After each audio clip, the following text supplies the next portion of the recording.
This is the story of the one. As head of maintenance at a concert hall, he knows the show must always go on. That's why he works behind the scenes, ensuring every light is working, the HVAC is humming, and his facility shines. With Grainger's supplies and solutions for every challenge he faces, plus 24/7 customer support, his venue never misses a beat. Call quickgrainger.com or just stop by. Grainger, for the ones who get it done. Welcome, everyone, to another episode of Streamed and Screened, an entertainment podcast about movies and TV from Lee Enterprises. I'm Terry Lipschutz, managing editor of the National Newsroom at Lee, and co-host of the program, Bruce Miller, editor of the Sioux City Journal and a longtime entertainment reporter. And it's like deja vu all over again, right? It's like what's old is new again. We take a week off, and What happens? They just fill the theaters full of sequels. Right. And when I went to watch some this last weekend, that's all the previews were. Yeah. Sequel. So I think we've entered the era of sequels. That's all anybody wants to see. I mean, you look at the box office. I went to a sequel. I went to Despicable Me 4. Okay. And I went to Maxine, which is the third part in the X trilogy. I went to the movies also. And did you see sequels? I did. I saw Inside Out 2 with the family, which... You know, and we go back, remember we talked a couple weeks ago about like with the Brat Pack and how, you know, these kids movies get people, you know, going back. Like kids are the only ones that'll see things twice, right? So my wife and one of my daughters went to see Inside Out 2 when I was working, when my other daughter was at a basketball camp, and they loved it. And they loved it so much, they're like, we got to go see it again as a family. So we all went to see it, but first we had to get me up to speed. So we watched Inside Out on Disney Plus because I had never seen it. Oh, good. So we went, and then the character Ennui, that's one of my daughters, is Ennui. So it was fun to watch. But yeah, no, it's the sequels are pulling people back into the theaters, and that's. And you can see why, because it's safe. Like if something works, you do it again. And it's a given premise that they think will have an automatic audience.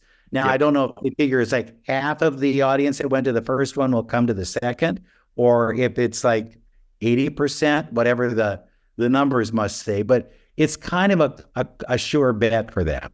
Right. And you keep doing it until it just doesn't work anymore. At some point, you know, although some of those horror movies, they're terrible, and they just keep on pumping them out because Friday the 13th, part 13, right? Exactly. But you know, if it's a movie and it does well, you just do it again, and then at some point, if it doesn't, you either stop or you reboot it completely. You know, a la James Bond or something like that. It's an homage at that point, right? Exactly. Right. But you know, I was surprised. We've got one coming up this next week, which is like, how long ago was the first Twister? It was a long time ago. It's not necessarily a sequel, and it's not necessarily a remake. It's just a story about the people who do the same things. Yeah. So there's no original characters back, right? Helen Hunt is not in it. Bill Paxton died. She's bad. She's at her home, I guess. It's got Glenn Powell, and he is showing up in every third film that's coming out this year. So is there anything left that we haven't seen him in? I do want to see it. Flying cow. Are we going to get another flying cow? Well, I'm sure there is. And, you know, the previews, a lot of crap goes around in the air. And so you're thinking, well, this looks an awful lot like the original. But I'm sure it's a double twister because it's twisters. Yep. You know, so they're going to have more than one. So it's got to be bigger and better. And now the way the theaters are rigged, it probably has better sound and you actually feel like you're in the middle of it. I think it'll be fun. That's one my wife and I talked about. You know, let's try and watch the original with our kids, and maybe we'll go see it as long as it seems appropriate and everything. Which I think it will be. It'll probably play at that age level, PG-13, and be fine. You know, there's another movie too that's coming out. I'm not sure. You have another one on your list you're gonna hit next, because I have one on mine too. Well, you got Deadpool and Wolverine. I'm definitely not going to see those. You know me. Large. I love them. I think they're good. And the snarky ads they've been having are really cute. So if the movie's half as good as the ads, I think it'll be fun. I did see the original Deadpool on advice of a friend who knew I didn't really like superhero movies, but thought I would still enjoy it, and I did. But I didn't see Deadpool 2 because I wasn't that invested in it. Yeah, Deadpool is a real kind of send up of that whole world. Yeah. And you can see where he will be poking Wolverine quite a bit. And you see some of the previews talk about, well, the about the knives that come out of his hands. And yeah, it's cute stuff. So I think that'll be good. That's coming this month too. And that'll bring I presume we'll get fans in the seats because those movies do well typically in the theater. Yeah. You need a good disaster and you need a good superhero. That's what they're looking for during the summer. Started with Jaws, 1975. Every year you can mark there's something like that all these subsequent years. So what was the one you were looking for? Beetlejuice, Beetlejuice, Beetlejuice. Well, it's only two. We have the sequel, will be Beetlejuice 3, right? But hey, it's amazing how Michael Keaton looks exactly like he looked then. And I wonder if there are cameos, if we'll see some of the people from the original show up. It looks like quite a few, because I think Catherine O'Hara is in it, right? And Winona Ryder. And I just from some of the trailers, I don't know, is it a cameo? Some of the dead characters that were kind of in it, like the shrunken head guy, I think makes an appearance, and the monster from Saturn, that kind of thing. So, I don't know, we're not getting Alec Baldwin was in the original, right? It was Alec Baldwin and will they show up? Can Alec get out? We'll see what happens, right? But yeah, I think, and there's one that I think we're gonna watch that one with the kids, and if they hate the original and don't want to see it, my wife and I have already said that is a date night for us. We're gonna go to the theater and see that. Well, I think it'll be huge. The Joker 2, which is supposedly a musical with Lady Gaga and Joaquin Phoenix, is interesting. They've got this French kind of subtitle for it. And I don't know if it's like, what was the one, part Deux? That's the same kind of concept. But I think it's going to be different enough that you're going to say, I want to see this. Yeah, so Joker, I remember seeing Joker. I was actually on a business trip. I was traveling for the company and had a night, like I had to, what am I going to do? Sit in a hotel or maybe go see a movie? And I ended up going to see the Joker in Munster, Indiana. And I enjoyed it. Like now as I've said, I don't really get into the superhero stuff too much, but I'll go see Superman movies. I'll go see Batman related movies.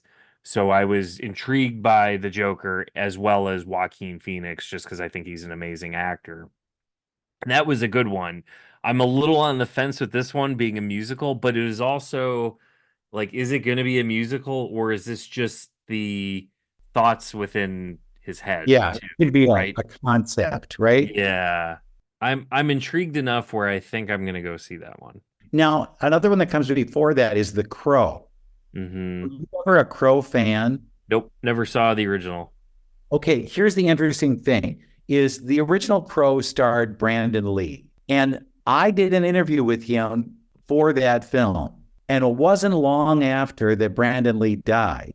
Right. And I have these pictures that I took of Brandon Lee, and he was the nicest kid. And he knew it was just inevitable that he had to go into Dad's line of work. They have, since then, God knows who's playing the Crow at this point. But they've tried to keep that concept going because they think that there's power in the franchise. So if that does anything, I don't know. People like that film, the original, so I could see people, but I could also see that one not doing well with a younger audience, because how sometimes you get those films where the appeal of it only hits a certain age group, a certain demographic, and I think that's kind of where like Ghostbusters has kind of struggled a little bit in its reboot, is that it plays very well with a Gen X crowd, but younger millennials, Gen Z, I don't think they get it. And I think that you can see that maybe with The Crow too. Yeah, well, it's like Star Wars. When Star Wars started doing extra ones, you go, will this just appeal to those who loved Star Wars in the first years? But they were able to keep the franchise going long enough that it picked up new people along the way. And then they discovered the original ones. It was in their favor. Gladiator II is coming November. And, the things I've been getting about that, unbelievable. They are spending money on this sucker.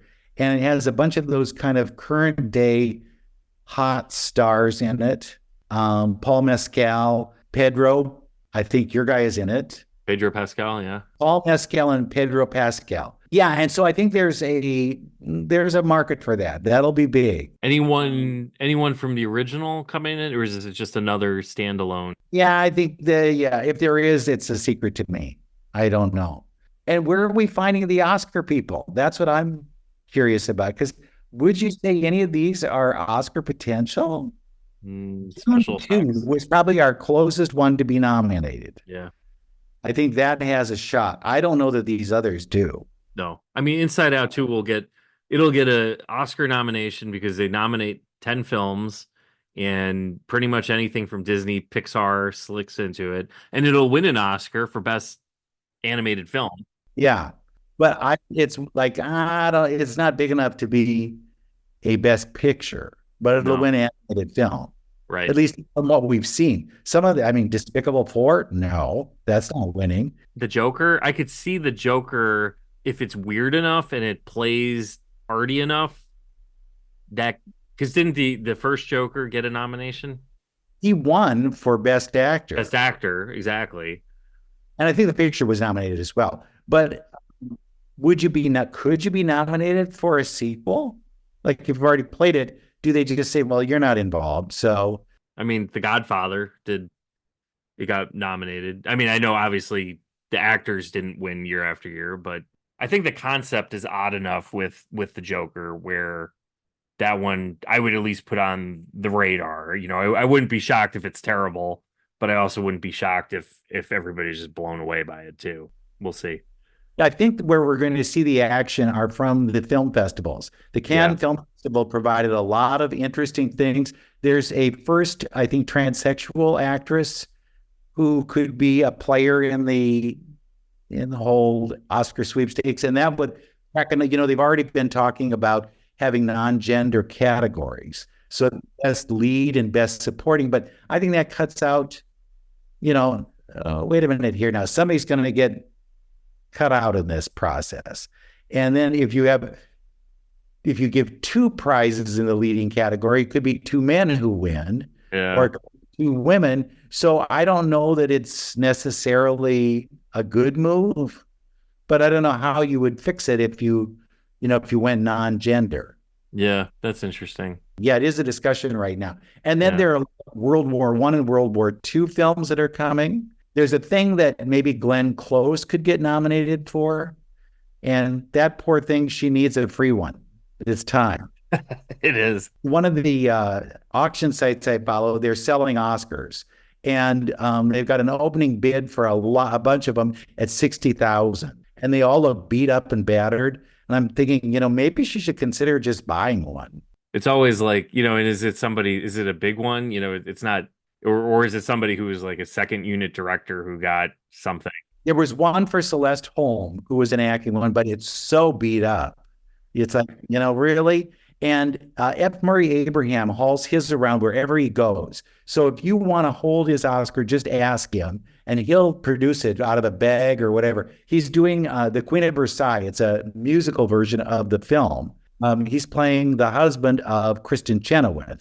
They've shown pictures of all the rehearsals where that Oscar is just everywhere. Knock on his door and say, can I hold the Oscar? I think it'd be good. Could Glenn have it for a few months or something and see what shows up there? But yeah.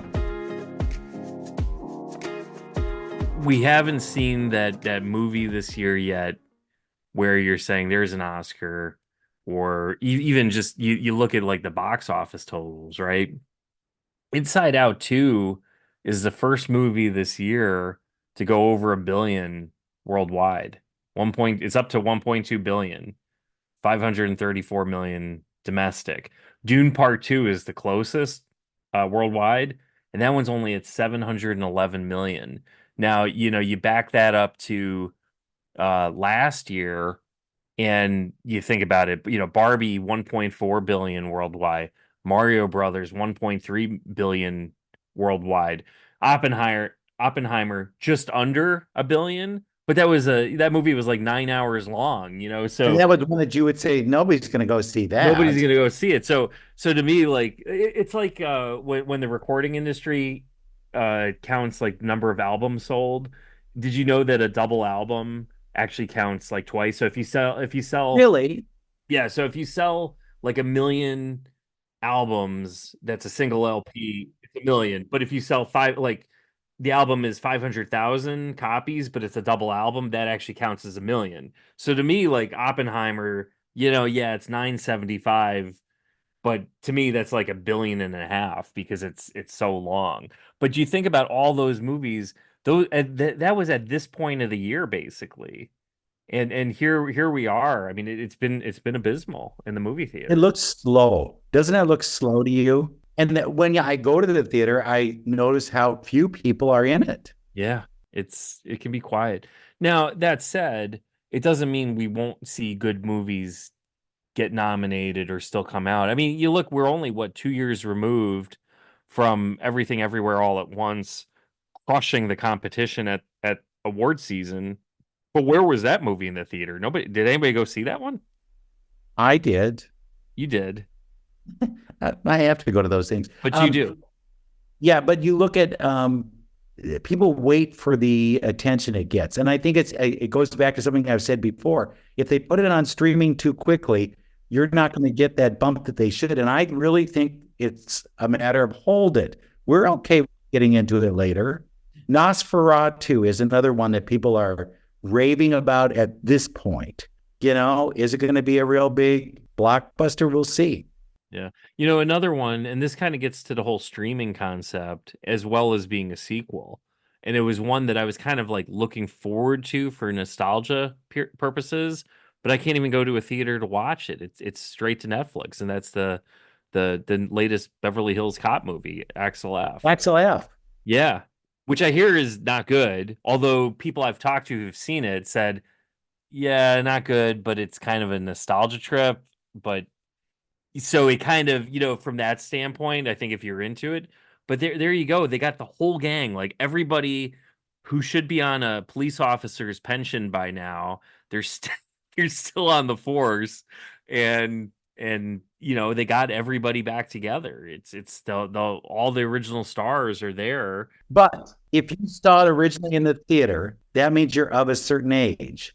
Right. You're of a certain age that would sit at home on the weekend and more likely be willing to see it on Netflix than you would by going to it. You wouldn't go, oh my God, they're finally doing a sequel to Beverly Hills Cop. Let's go. But pre-COVID, if this was the year 2019, would Axel F go straight to Netflix? Probably not. Right?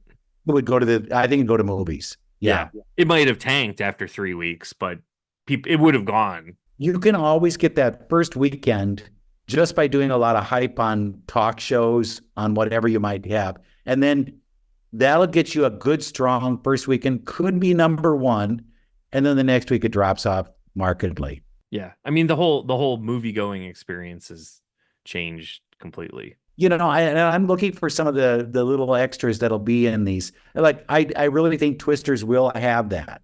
I think you're going to go there and you're going to be, pardon the phrase, but blown away by the little extras because they've taken a little time with this. This should have been out a lot sooner. And that says they're doing something to it to make it even better. Yeah. There's a couple other sequels or prequels or whatever you want to call them. You've got the Lion King one, the Mufasa story that's coming out later this year. I'm mildly interested in that. I don't know if I'll go see it or not. You also have Wicked, which that one's going to be out near Christmas, right? Thanksgiving, Christmas, that kind of late in the year. And there's one which I think people, even though that's such an old film, because of the musical that's been touring over the past few years, I could see Wicked doing well, kind of like the prequel to Charlie and Chocolate Factory. All those kids who are into theater are going to Wicked. Yep. And they've probably seen Wicked on stage, either in a tour production or they went to New York on a class trip. It's pretty solid. And then they said they've expanded the story, so there are new characters in there that you didn't see in the play. And with part 2 coming 1 year later, they're trying to avoid the Gladiator mashup because they think it's going to be a Gladiator Wicked kind of battle. And so they moved it up a week, and so that it's not head to head. I do think it'll have a huge first week, and then we'll see if they really bounce it out with Gladiator the next week. Interestingly, there was a survey done by a card game site. Okay, so I'm just giving you this, hearts.co, and the 10 most popular upcoming reboots, remakes, and sequels. Oddly, number 1 was The Crow. Number 2 on TV was Frasier. Number 3 is Twisters. Okay. Number 4, Nosferatu. Number 5, Blade. Number 6, The Office. Number 7, Highlander. Number 8, King of the Hill.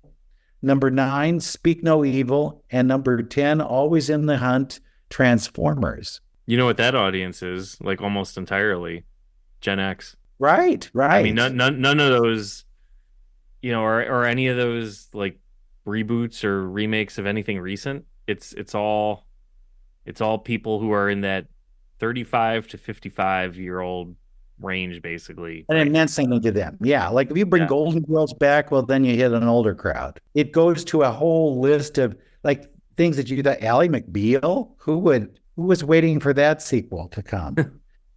Everybody hates Chris. It didn't do well when it was a series, but now 30 most anticipated sequel. And are they doing it? No, but that's just the want list. Now, who says how this research goes? Are you just throw out a name and let's see, and then there's another franchise too that's keeps spitting out movies, but at a glacial pace. Is we still have to wait another year for Avatar 3, which you would have thought that one. I mean, wasn't James Cameron filming that one years ago? 2, 3, and 4 all at once. Right. So what's taking it so long? Is it getting the film from New Zealand that takes so long? I know. And I remember talking to Edie Falco, and I said, when is that coming out? And she says, I didn't even realize it was in 2 of them. And I'm in 2 of them, and I just went and did scenes. Yeah, interesting to see how that plays out. But yeah, those could hump it a little faster than they have been. Right. Yep. And we still have to wait another year or so for another Star Wars movie. And we're still hunting for a new James Bond, and Daniel Craig has been done with that and that was another one which it came out almost 2 years after it was filmed and everything, because it kept on getting delayed because it was supposed to come out, I think, in like 2020, and then it got delayed because of COVID, and they kept pushing it back. And there's another one. They still haven't picked a new James Bond. So the concept, they'll all be old, whoever they pick. But I think with that, they're smarter to pick kind of hot, hip directors and let them do their thing. It's like putting Quentin Tarantino in charge, and you go, okay, make it a Tarantino film. We don't care. But then you get a different kind of a reason to go and see it, rather than all those years of Roger Moore where you knew exactly what you were getting. Okay, enough of this crap. And then they switch, and it becomes a different concept. It's very Doctor Who in its patterning. But right now, the guy who will play James Bond doesn't know. I'm sure that's the way it is. It's one of those young stars that's waiting to make a mark, could be in some bad British drama at this point, and they'll pick him up out of the 3rd or 4th Downton Abbey film and say, oh, you're the new James Bond. You go, what? Yeah, I've seen so many in the past 2 to 3 years where, and it's not even just speculation of who will be the next James Bond, but it'll almost be so-and-so is going to be the next James Bond. It's going to be announced any day now, and then it goes away, and then that name is replaced by another one. And Idris Elba. How long have we heard Idris Elba was going to be the next James Bond? Not happening, So, and I think it'd be better to be actually a villain, because it's a one done and you're out of there. Yeah, that's where we're at. I mean, I'm just looking here too, Aaron Taylor Johnson reportedly offered a license to be the new James Bond. That was March 22nd, a story from AP. That's not happened. He was in Hitman as the drugged out actor that was a problem. His wife is a director, and they probably would want a package deal where she would direct the film. So that's not going to be, Guy Pearce has been rumored. I mean, it's just whatever. Too old. Too old. Yep. I don't know. Maybe they'll get a guy like Pierce Brosnan to do it, right? Right. He can come back and be, they should put them all in one. Wouldn't that be something? Or then Harry Styles could be. It'd be like all the Batmen coming back in right. In one where there was where they go time traveling. Right. Exactly. Maybe that's what we should do. All right. So anything else on the horizon? Well, I'm headed to California, so I'm going to get a lot of information, a lot of stuff that you'll want to know about this next week. So we'll tell you what's hot and hip. I know the things that I'm doing, and I know that it's going to be just flooded with a lot of TV stuff. I've already seen some of the new TV series. Interesting. There's a thing called English Teacher that's about, guess what? An English teacher. That's kind of fun. There is a medical show that's very much like The Office. And I think it'll have a name change, so I don't want to throw that out there. And that's cute, very cute. It stars the woman who played the mother in The Goldbergs. And she plays like the CEO of the hospital. Very funny because she doesn't know what in the heck she's doing. But there are ones like that are out there. A Matlock redo that stars Kathy Bates as Matlock. So we'll see what the world has to bring, but I have a feeling it could be very interesting. All right. And then just a note for our listening audience, we may be off next week. So it's kind of dependent on your schedule, being in LA and all. So if time permits, we may come back and record again next week. If not, we'll have a little hiatus, but it's the summer and that happens. We take vacations and just like this is our, we were off for a week for the holidays. So just know, like stay tuned. We will, if we miss a week, we're not going anywhere. We'll be back in 2 weeks. I will promise that the next one will be great. It will be great. That's high expectations from you, Bruce. All right. But anyway, think about me. We'll say hello to everybody in Hollywood and be ready for the new stuff. All right. Sounds good. Well, thanks again for listening. We'll be back again soon with a new episode of Streamed and Screened.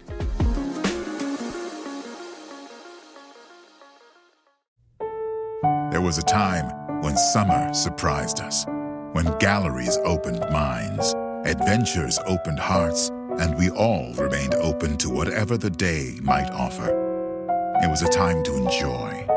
It was summer, this summer, at Biltmore. Plan your visit or overnight stay so you can enjoy the marvelous works of Chihuly and savor the season. Reserve now at Biltmore.com.